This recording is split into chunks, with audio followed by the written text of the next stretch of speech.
What's going on, YouTube? Smoldor here, and just got off of work. It is Wednesday the 15th, and I haven't even had a chance to dive into Pantheon from yesterday because there was a pretty big patch, and I want to see what is actually in. I know some of the things that Joppa was talking about that was going to be in this patch, and I want to see what all else is in the patch notes. So I'm going to go over with you guys and see how I feel, See what's going down from the patch notes from yesterday. And if I'm able to have input on any of the information, I'll talk about it.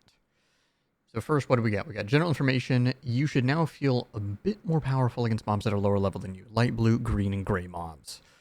So basically, this is one of the things that I was aware of. Joppa had already said this was going to be in the patch. Excuse me. Basically, before this patch, mobs you could be level 30 and the mob could be level 10. That mob is still going to have the exact same chance to hit you, basically, as an even con mob. And you're going to have the same chance of hitting it and things like that. This now will at least implement where if you're so much higher level than the enemy's probably not going to is not going to be able to hit you. You're going to have extra advantages by being drastically over-leveled, and they're going to be at massive disadvantages. EverQuest had something very similar to this. I'm not sure to like what kind of scale, but this should make, when you're running through areas against mobs that might still aggro you because they're green or light blue or something like that, you should feel much, much stronger. And I like that it doesn't add dark blue, because dark blue is still something that we tend to fight on a regular basis. When a server is too full to allow more players to log in, its name will be grayed out, show a red ban symbol, and it won't be selectable for login. That's some weird text right there. When a server is in that state, you will either need to wait a few minutes to try again or try another shard. Added a light source equip slot to the character sheet where you can equip your torch to provide light. We knew this was coming. I did not know it was going to be in this specific patch, but we knew it was coming. Again, Joppa talked about this pretty extensively. Because right now, it does get extremely dark at night in most of the zones, which, personally, I love it. But players also need a way to kind of have a way to see light sources and things like that. And one of the best ones is still the torch. But the torch takes up offhand slot. So that really, really sucks. I play a wizard. I'm currently using a two-handed staff. Even my necromancer, same thing, uses a two-handed staff. And so if it's in a situation where I really do need the light, I'm always carrying a torch in my bags, and I have to swap it out. So that doesn't feel the greatest. So this should feel really, really nice, and I feel like it's a good compromise so they don't have to make darkness not as dark. But yeah, I think that's good. Added a disconnect due to inactivity dialogue that is shown if players disconnected for too long or taking too long to choose a realm, blah, blah, blah. Okay, that makes sense. Pretty standard stuff.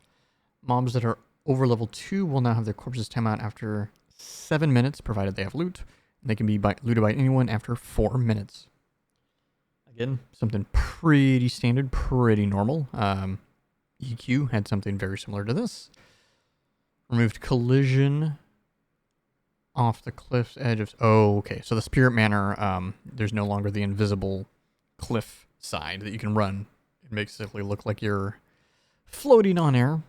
So be a little aware of that. And this last one in the general is huge. This is really, really huge. I'm really, really looking to diving into and checking this out. I'm just over level 20 myself, so this will be really, really interesting. New solo and small group and group content for levels 15 to 20 have been added to Avenger's Pass. Now, on stream, Joppa has talked about this being from the area in Avenger's Pass going to Silent Plains. There's kind of like a long, almost kind of like a valley ravine area with some trees and grass and stuff. It's kind of windy a little bit. And for the longest time, there was just nothing there. There's even like some hills you can run up and kind of go into like where there would be caves, things like that. There's just nothing. So I saw he was doing it on stream. He was kind of like populating the area. So this is where that's going to be at. Bug fixes. Fix an issue where settings got lost with a Steam patch. Settings, things like I don't use Steam, so this is all for Steam users. Sorry. Fix an issue that was sometimes preventing lower level abilities in an ability line from being added to the hotbar. Yes. This was, I think, that got broken in the previous patch.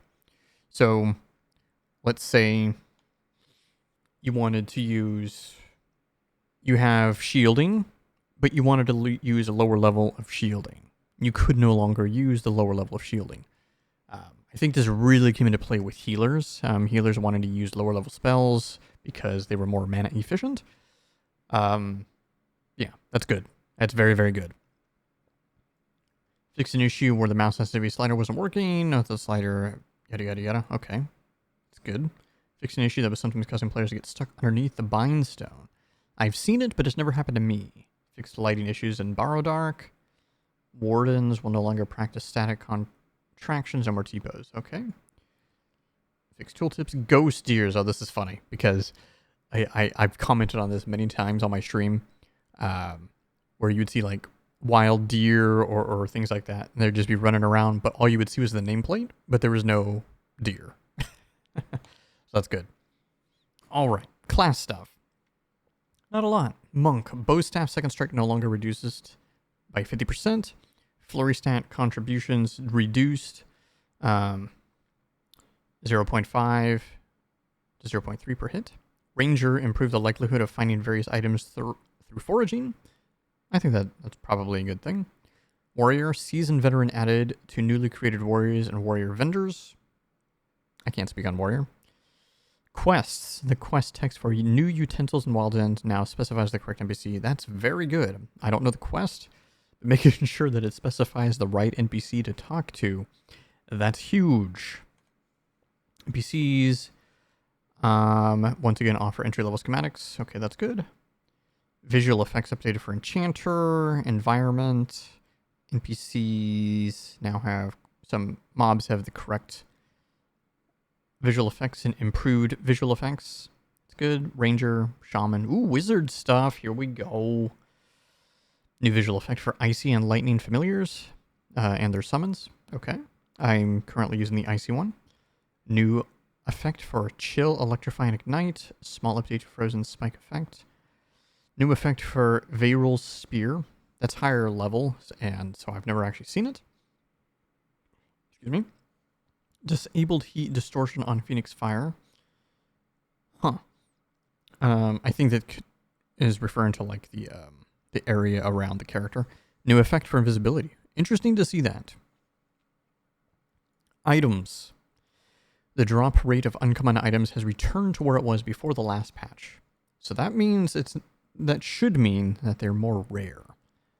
Hangor orcs have received an itemization pass. The Usharuk, Galfang, and Zaruk of Gongham have had a pass on their loot tables as well. Okay, that's good. More things are itemized to have more loot.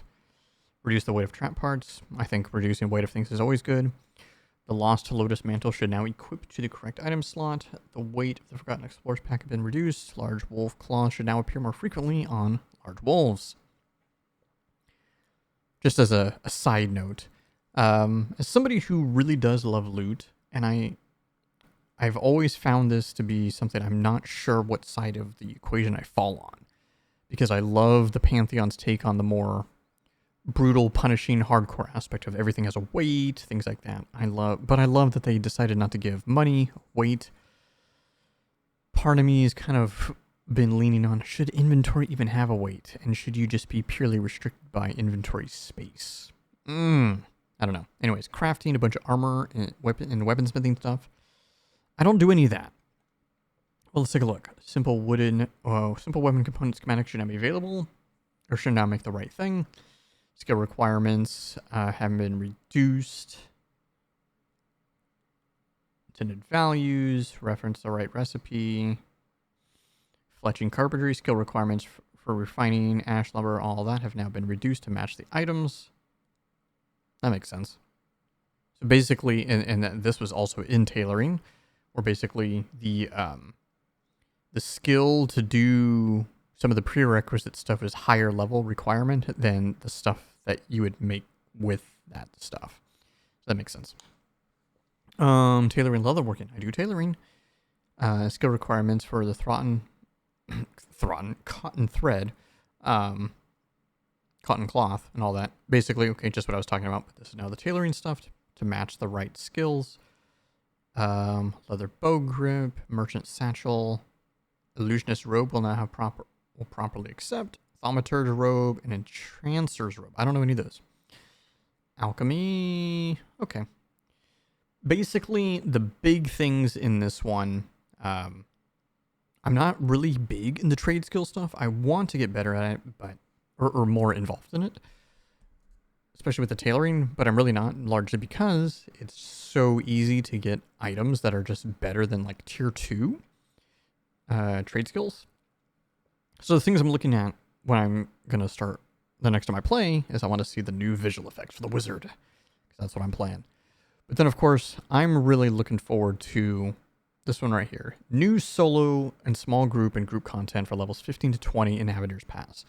This is a big one I'm looking forward to, as well as being able to do be more powerful against lower level mobs. And the light source. Those are like the big ones for me. So I'm really looking forward to.